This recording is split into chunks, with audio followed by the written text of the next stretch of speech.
જય શ્રી રામ. શ્રી તુલસીકૃત રામાયણ શુદ્ધ ગુજરાતી ભાષાંતર બાલકાંડ પ્રારંભ. તો આપણે રામાયણ વાંચવાનું ચાલુ કરીએ. જો તમે આ રામાયણ સાંભળતા હોય તો આ રામાયણને લાઈક, શેર અને સબસ્ક્રાઈબ કરો. તો આપણે ચાલુ કરીએ રામાયણ વાંચવાનું. જય શ્રી રામ.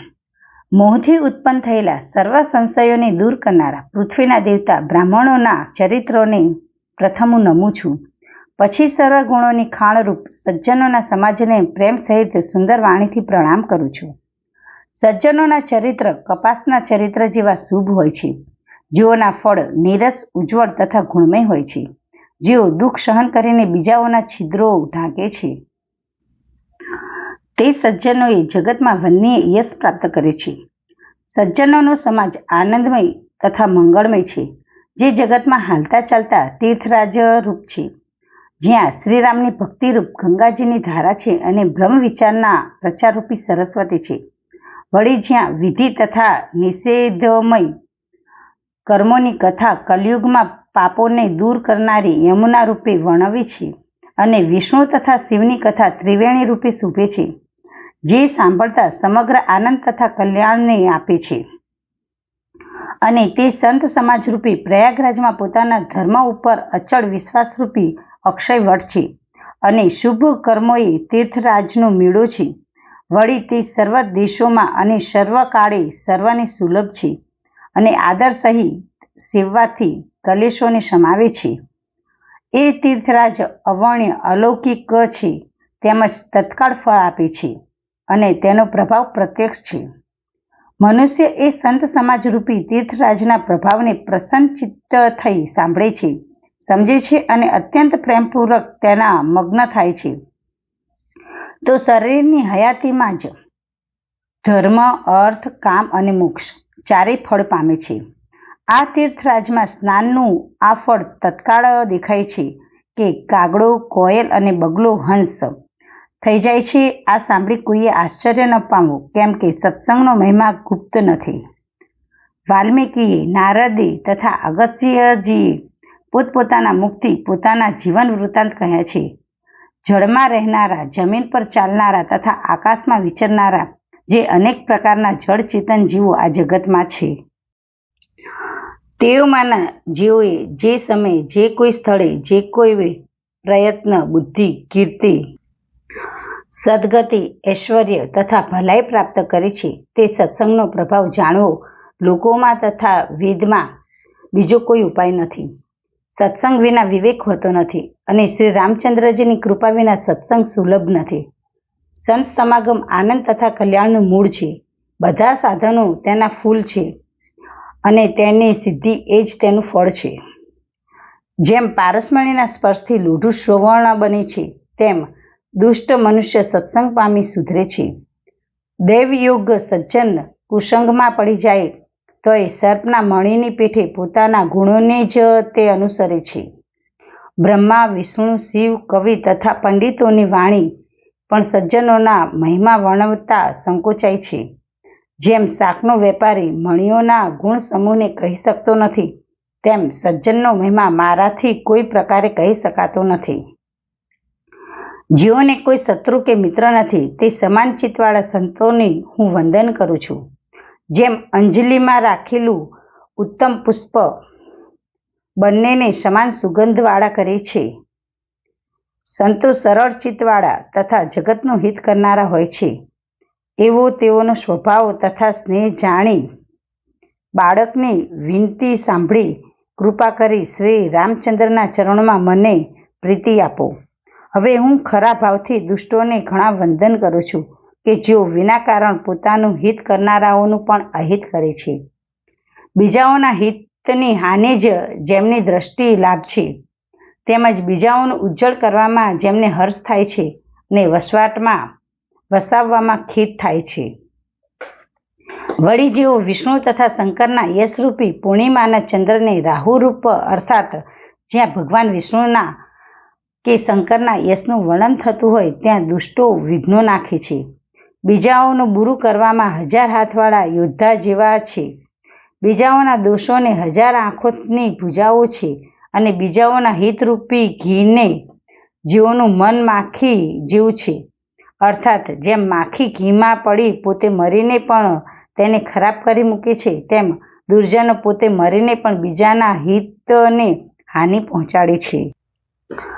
વળી જે દુષ્ટોનું તેજ અગ્નિ સમાન છે અને ક્રોધ યમરાજ જેવો છે, પાપ તથા અવગુણરૂપી ધન વડે જેઓ કુબેર જેવા ધનવાન છે, જેઓનો ઉદય સર્વના હિતનો પૂંછડિયા તારા જેવો છે અને જેઓ કુંભકર્ણની પેઠે સૂતા રહે છે, તેમાં જ સારું છે. જેમ હિમ જેવી ખેતીનો નાશ કરી પોતે પીગળી જાય છે, તેમ દુષ્ટો બીજાના કાર્ય બગાડવાને પોતાના શરીર સુદ્ધા ત્યજી દે છે.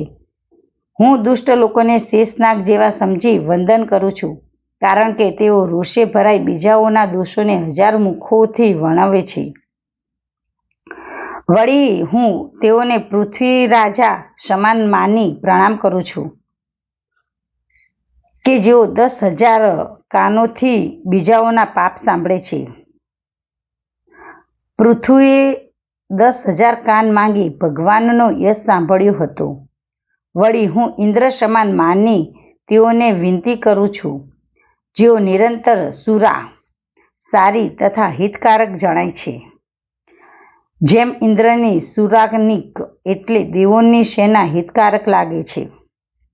વળી જેઓને કઠોર વચનરૂપી વ્રજા સદા પ્રિય લાગે છે અને જેઓ 1000 આંખોથી બીજાઓના દોષોને જુએ છે.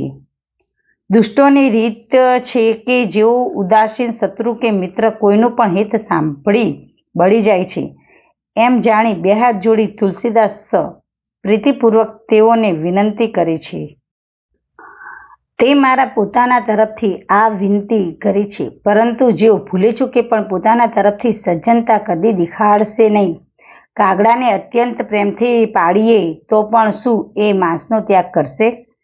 હવે સંત તથા અસંત બંનેના ચરણોને હું વંદન કરું છું, કેમ કે બંને દુઃખદાયી છે, પણ તેઓમાં કંઈક તફાવત છે. જેમ કે એક સંત છૂટા પડતા પ્રાણ હરી લે છે અને બીજા અસંત મળે છે ત્યારે દારૂણ દુઃખ દે છે, અર્થાત સંતો વિખૂટા પડે છે ત્યારે મરણ જેવું દુઃખ થાય છે અને દુષ્ટો મળે છે ત્યારે ભયંકર દુઃખ થાય છે.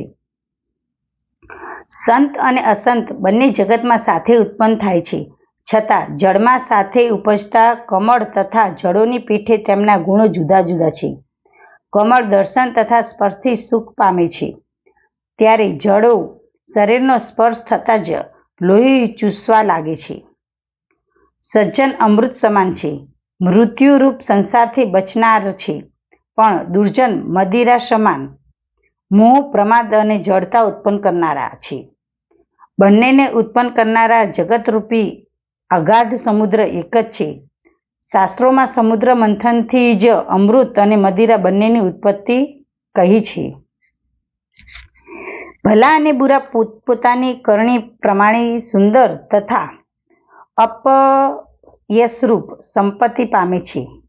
અમૃત, ચંદ્રમા, ગંગાજી તથા સજ્જન તેમજ વિષ, અગ્નિ, કલિયુગના પાપોની કર્મ નાશ નદી અને શિકારી એમના ગુણ તથા અવગુણને સર્વ કોઈ જાણે છે, પરંતુ જેને જે ગમે તે જ સારું લાગે છે. ભલા ભલાઈ જ ગ્રહણ કરે છે અને નીચ નીચતાને જ સ્વીકારે છે. અમૃત અમરપણા માટે અને વિષ મૃત્યુ પમાડવામાં પકડાય છે.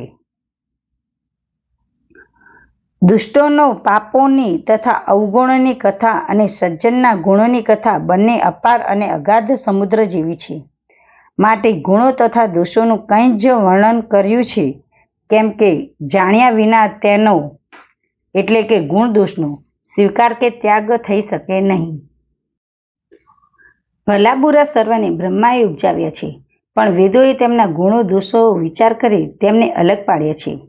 વેદો, ઇતિહાસો તથા પુરાણો કહે છે કે બ્રહ્માની આ સૃષ્ટિ ગુણ અને અવગુણથી વ્યાપ્ત છે.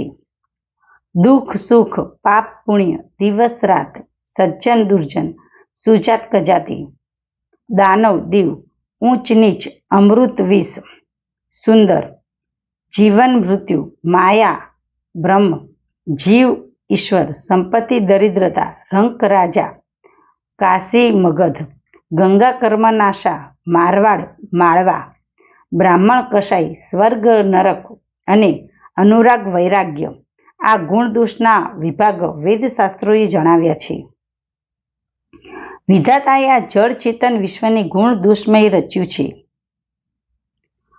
પરંતુ સંતરૂપી હંસ દોષરૂપ જળ ત્યજે છે અને ગુણરૂપી દૂધ ગ્રહણ કરે છે. જ્યારે વિધાતા આવો હંસતુલ્ય વિવેક આપે છે ત્યારે દોષોનો ત્યાગ કરી મન ગુણોમાં આસક્ત થાય છે. કાળ, સ્વભાવ તથા કર્મોની પ્રબળતાથી ભલા લોકો પણ માયાને વશ થઈ કોઈ વાર ભલાઈ ચૂકી જાય છે. ભગવાનના ભક્ત જેમ એ ભૂલ સુધારી લે છે અને દુઃખ દોષોને ટાળી નિર્મળ યશ આપે છે, તેમ દુષ્ટો પણ કોઈ વાર ઉત્તમ સંગ પામી ભલાઈ કરે છે, પણ તેઓનો અટલ મલિન સ્વભાવ મળતો નથી. જેઓ ઠગ હોય છે તેઓના ઉત્તમ વેશ જોઈ એ વેશના પ્રતાપથી જગત તેઓને પૂજે છે, પણ જેમ કાલનેમી, રાવણ તથા રાહુ આખરે ઉઘાડા પડી ગયા હતા તેમ તેઓ અંતે ઉઘાડા પડી જાય છે. છેક સુધી એક કપટ નભતું નથી. જેમ જાંબવાન તથા હનુમાન ખરાબ વેશ ધરીને પણ જગતમાં સન્માન પામે છે, તેમ સજ્જન ખરાબ વેશ ધરે તો પણ જગતમાં સન્માન પામે છે. કુસંગની હાનિ અને સત્સંગની લાભ થાય છે. આ વાત વેદમાં તથા લોકોમાં સર્વ કોઈની જાણીતી છે. પવનના સંગથી ધૂળ આકાશમાં ચડે છે અને નીચ જળના સંગથી કીચડમાં મળે છે. સજ્જનના ઘરમાં મેના પોપટ રામને સંભાળે છે અને દુર્જનના ઘરમાં મેના પોપટ ગણી ગણીને ગાળો દે છે. કુસંગને લીધે ધુમાડો મેસ થાય છે, પણ તે જ અડતારૂપી ઉત્તમ વસ્તુના સંગથી સુંદર શાહી બની પુરાણ લખવાના કામમાં આવે છે.